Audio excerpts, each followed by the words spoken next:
नमस्ते दोस्तों, भक्ति पर्व पर आप सभी का एक बार फिर से हृदय की गहराइयों से स्वागत है।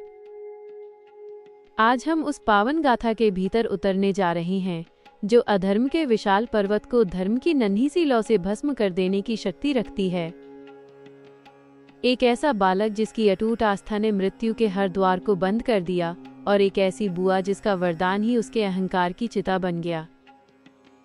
क्या आपने कभी सोचा है कि जब साक्षात काल सामने खड़ा हो तब भक्ति की शक्ति कैसे काम करती है? आज की ये विशेष कथा केवल होलिका दहन की कहानी नहीं है, बल्कि आपके भीतर छिपे विश्वास को जगाने वाली एक ऐसी यात्रा है जिसे सुनकर आपकी आत्मा तृप्त हो जाएगी। अंत तक हमारे साथ बने रहें, क्योंकि आज भक्ति की विजय का उत्सव आपके कानों के रास्ते सीधे आपके हृदय में उतरने वाला है। प्राचीन काल की बात है, जब यह सृष्टि अपनी किशोरावस्था में थी और देवताओं तथा असुरों के बीच की रेखाएं बहुत गहरी हुआ करती थीं। कश्यप ऋषि के कुल में एक ऐसे बलशाली असुर का जन्म हुआ जिसका नाम सुनकर दिशाएं कांपने लगती थी, हिरण्यकशिपु। वह केवल एक राजा नहीं था, वह एक ऐसा महत्वाकांक्षी योद्धा था जिसने अपनी तपस्या के बल पर ब्रह्मा जी को विवश कर दिया था। उसने वरदान मांगा था कि उसे न कोई मनुष्य मार सके, न पशु, न वो दिन में मरे, न रात में, न अस्त्र से, न शस्त्र से, न घर के भीतर, न बाहर।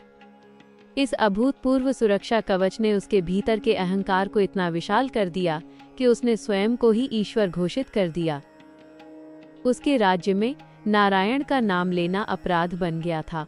मंदिर गिरा दिए गए थे और यज्ञ की वेदियों में केवल हिरण्यकशिपु नमः के मंत्र गूंजते थे। परंतु नियति का खेल तो देखिए, जिस घर की नींव ही ईश्वर विरोध पर रखी गई थी, उसी के आंगन में भक्ति का एक कोमल पौधा पनपा जिसका नाम था प्रहलाद।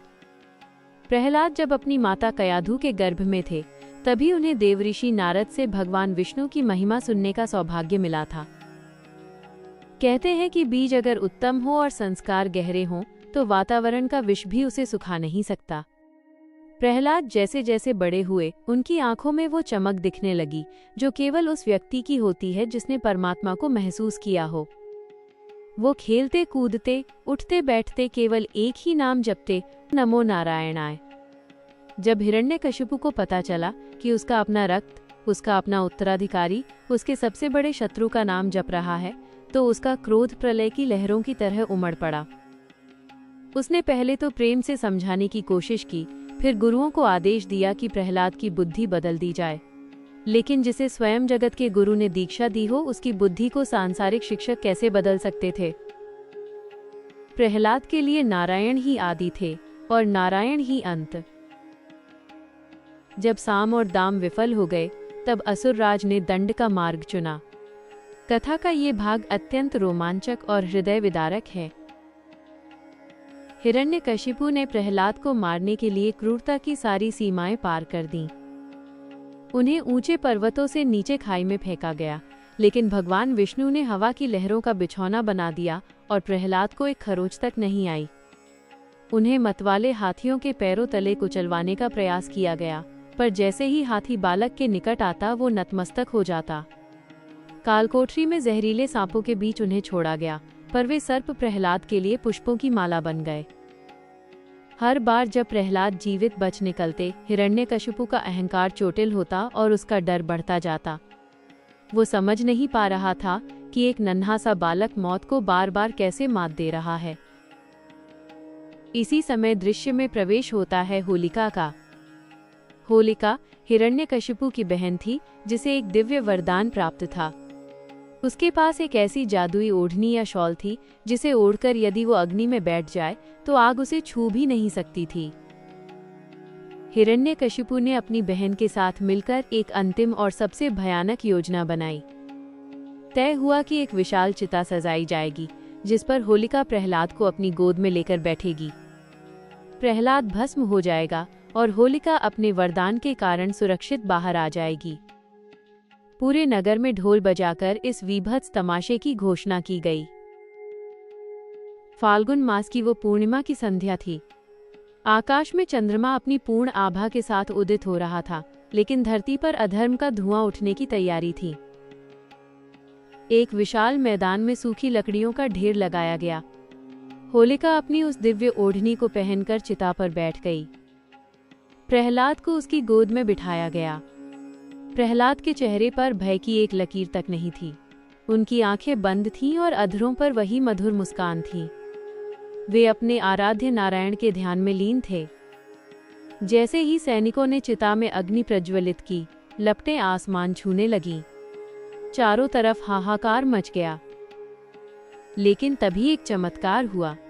अचानक तेज हवाएं चलने लगीं, जैसे प्रकृति स्वयं इस अन्याय के विरुद्ध गवाही दे रही हो। वो दिव्य ओढ़नी जो होलिका के शरीर पर थी, हवा के एक झोंके से उड़कर बालक प्रहलाद के शरीर पर लिपट गई। आग की लपटों ने होलिका को घेर लिया। होलिका चिल्लाने लगी, वह अपने भाई को पुकारने लगी, लेकिन वरदान की शक्ति तब तक समाप्त हो चुकी थी, क्योंकि उसका उपयोग एक निर्दोष की हत्या के लिए किया जा रहा था। देखते ही देखते होलिका राख के ढेर में बदल गई, और जब आग शांत हुई तो लोगों ने देखा कि प्रहलाद उसी चिता के बीच से नारायण का नाम जपते हुए सुरक्षित बाहर निकल रहे हैं। यह घटना केवल एक असुर की मृत्यु नहीं थी, बल्कि ये संदेश था कि बुराई चाहे कितनी भी शक्तिशाली क्यों न हो, वह अच्छाई की एक कोमल किरण के सामने टिक नहीं सकती। इसके बाद की कथा में भगवान विष्णु ने नृसिंह अवतार लिया और खंभे को फाड़कर प्रकट हुए। उन्होंने हिरण्यकशिपु को अपनी गोद में रखकर संध्या के समय न घर के अंदर न बाहर, बल्कि दहलीज पर अपने नाखूनों से उसका वध कर दिया। इस प्रकार ब्रह्मा जी का वरदान भी सत्य रहा और अधर्म का अंत भी हुआ। होलिका दहन की ये अग्नि हमें सिखाती है कि हमारे भीतर भी एक हिरण्यकशिपु जैसा अहंकार है और एक होलिका जैसी बुराई है। हमें हर साल इस अग्नि में अपने काम, क्रोध, लोभ और अहंकार की आहुति देनी चाहिए। जब हम लकड़ियां जलाते हैं तो वास्तव में हम अपनी नकारात्मकता को जला रहे होते हैं, ताकि अगले दिन रंगों वाली होली के उत्सव में हम प्रेम और सद्भाव के नए रंग भर सकें। आशा है कि भक्ति पर्व की ये प्रस्तुति आपके मन को शांति और प्रेरणा प्रदान कर पाई होगी। क्या आप चाहते हैं कि हम भगवान नृसिंह के उस रौद्र और करुणामय अवतार की पूरी कथा विस्तार से लेकर आएं? हमें कमेंट में ज़रूर बताएं और इस वीडियो को लाइक और शेयर करना न भूलें, ताकि ये पावन कथा हर घर तक पहुँचे। जय श्रीमन नारायण।